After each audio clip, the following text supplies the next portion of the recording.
Cherished Keepsakes here with another behind the scenes tutorial. I've been talking a lot about leveraging AI in funeral homes, and I'm actually doing a series in our newsletter on how funeral homes can do that. The next issue that's coming out, which by the time viewers are viewing this video, it will already be out, but how to use AI to write really touching obituaries. Now, in that issue, if you haven't gotten it, just DM me or send me a message in the video saying that you like to have a link, and I'll shoot that over to you. But in the video or in AI, I've taught the AI that we use how to write better obituaries. Now, previously, the way that I was doing this was to take a obituary that was written and provided to us by the family or by the funeral home, putting it in my AI writer with specific prompts on how to enhance it, and then from there, it would make it a little better, make it a little longer, make it elegant, flowing, make all the thoughts flow together much better, so it feels more like a conversation, and instead of just kind of hitting some cold hard points. And so I got to thinking, well, families are still having difficulties writing obituaries and really just how to connect all of those dots. They can usually gather the information, but then putting it together, and there's some very beautiful obituaries that people have written, but for the most part, I see families still struggle with this. So I said, well, if I'm leveraging AI, how can I do it and use it to make it easier? So what I ended up doing was having my AI create a form that I can provide families that is just you fill it in, and then I can feed that form back into my AI, and then it will put it all together. So that's what I'm going to demonstrate today. So just so that you can see, this is our obituary form. You can see it's already broken things down into different sections, and this was all written by AI. I had some certain sections that I wanted them to make sure that they included, and some of the parameters that I asked it in developing this was to really make it so that we're seeing a full life lived and really capturing their personality and their legacy. So that's how it's broken it down. And the way I did this now, and the reason why I kept it this way, is because one of the things that you still need a human touch is to go in and make any adjustments in case, so that the AI doesn't read it wrong and mess up, the final result. So here's one thing. We don't want this Terrence to complete in there. The name's already here. That was just families handing off to the other and them letting them know, hey, I need you to fill in this section. So we're going to take that out just so that the AI is just reading all of these names. And you have the life journey and everything here. So I'm going to save this. And where did I save it at? That's important. So I'm actually grabbing the correct one. Okay, so it's saved here in his folder. So now, and I'm going to give you a really, really quick overview of the AI that I use, which is called Sintra. And this was one of the tools that it has as far as what they call power-ups, which is image generation. And so what you'll see here is he was a football coach from reading over and which is actually helpful, is being able to see some of these skills or talents that makes it easier for me to grab other elements to make it more personal. So that's one of the other benefits, instead of having to read through the whole thing. So now I'm going to go back in, and Pen is my copywriter. So this is a thread, I believe. Is this a thread? Pen, I need to write. Nope, that's not it. Pen will testimonials, funeral home, thank you cards. Usually you want to find the the thread that you've already created. Updating my catalog, legacy stories, that's a word. I have a funeral home. Making, I think it's this one. Nope, that's not it. Am I in the right one? Yep, okay.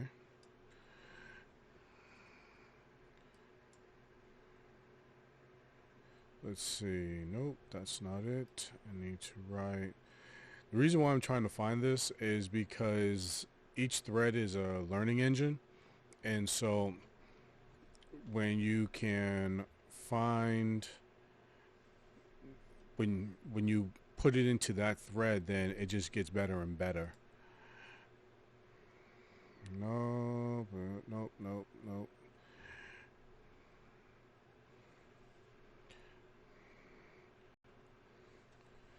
Let's see. I know it's in here. Well, if not, then we are going to do this from scratch. Catalog, craft legacy stories, 1,000-word article. So here you get to see it from scratch using kind of the prompt. So let's type this in. Hey, pen, here's an obituary form we created that I need you to turn into a touching personal obituary. Please access our previous threads and conversations in Brain AI to help craft this. Let's do this in 700 to 850 words. So there's my prompt. So basically what I'm telling it is, hey, we've already done this before, basically because I can't find the original thread, or I would just drop it in there. Please access all of our threads based on everything, because that's one of the advantages that Centra does, is that anything that you put into Centra, it's usually saved so that all the different helpers can access it. But I'm just telling it, look again, just so that you know, and then take what I'm giving you and craft it into an obituary. So, and again, we saw what it looked like. It was just really just a kind of a bullet point form. So let's put that in.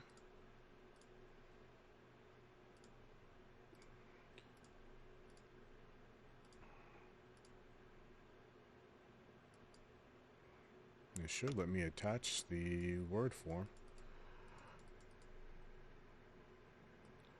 And it's not, for some reason. Normally it does let you attach doc files. So, not to worry. You can also copy and paste. Here is the content. Put it in quotes.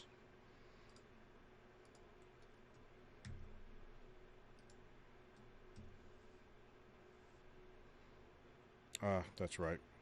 It's one of the quirks of the machine with Sintra, is sometimes a copy and paste acts a little funny. So I would just put it into a little text edit tool. Then go all the way down to the bottom and close the quotes and hit return.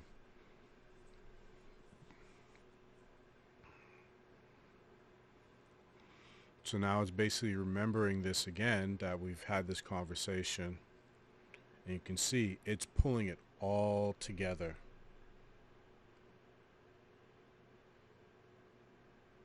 And you see this is happening in real time. So now I'm going to do just a real quick read of it.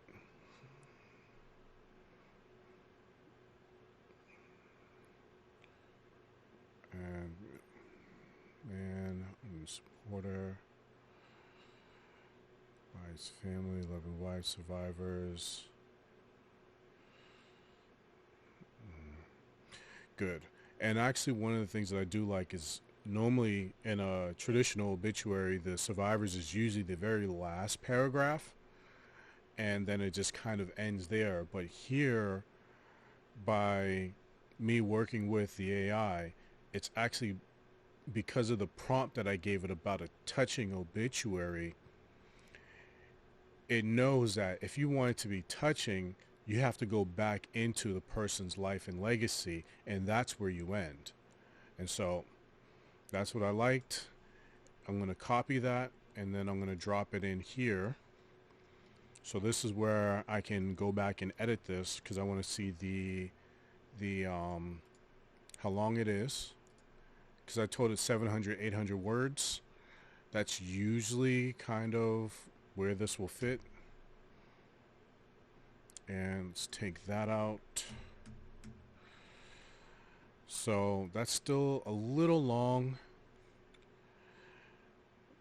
because I'm going to have this text wrap around him. So let's actually do that. I forgot. Let's see. One other thing, which is clipping path, options. I'm doing multiple things. The missus texts me. So I gotta respond back to that. Okay. So we want to detect the edges. Now we can do our clipping path, wrap the text, and we want this actually a little more. There we go. No hyphenation. So we want it ending around here. So let's actually tell it to rewrite this. This is a little too long. Let's do 600 words.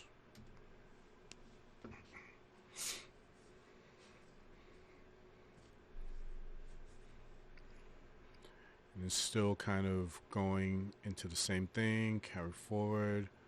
So it's still not ending on the survivors, which is good. So I'm going to actually tell that I really like that you don't end with the survivors because that's too traditional and we want touching tributes.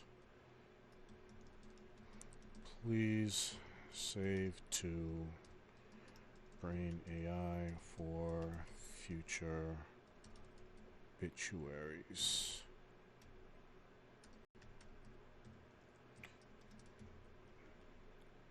Thanks. So first, before I do that, before I actually complete that, I want to actually see where this text is landing.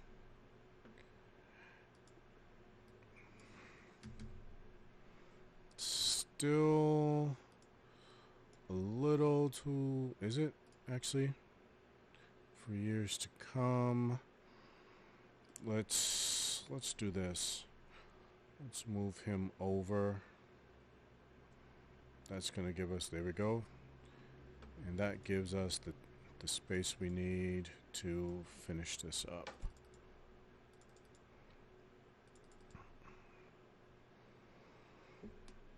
Okay.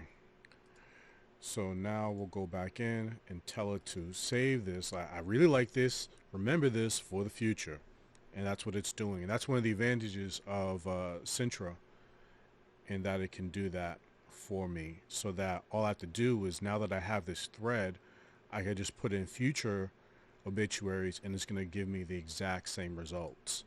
So the one last thing, which you'll get a little treat for, is just adding in the drop cap. You add in our logo for a credit line. If we'll, come on, open up. There we go.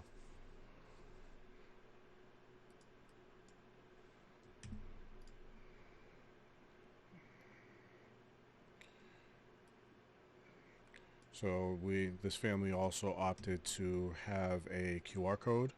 So that's the space for that. Our logo does not need to be anywhere near that big. And last thing is the drop cap. That's a signature thing that we do. I just like old style typography, and drop caps was what they used to help decorate the pages of old printing books. It was very, very elegant. So I think it started with a B. So let's actually zoom in and grab that B there. There we go.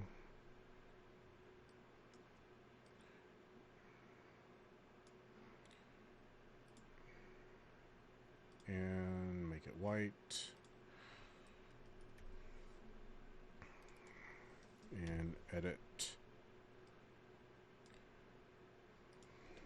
Last thing.